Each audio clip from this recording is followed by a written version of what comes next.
Hello guys. Okay. Habang papunta ako sa kuan, kasi bibili ako ng pyesa doon sa bilihan.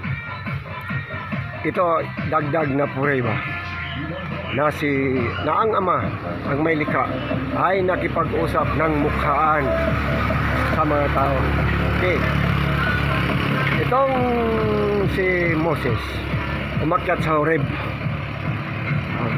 Ang sa atin dito na salita, umakyat sa bundok.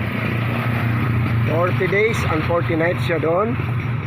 So ibig sabihin 40 days and 40 nights silang magkasama ng ama doon sa Horeb.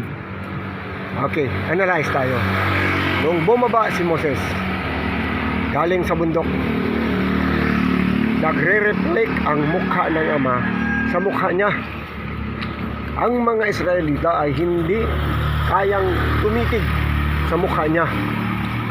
Kaya ang ginawa ni Moses, naglagay siya ng balabal sa kanyang mukha upang makalapit sa kanya ang mga Israelita.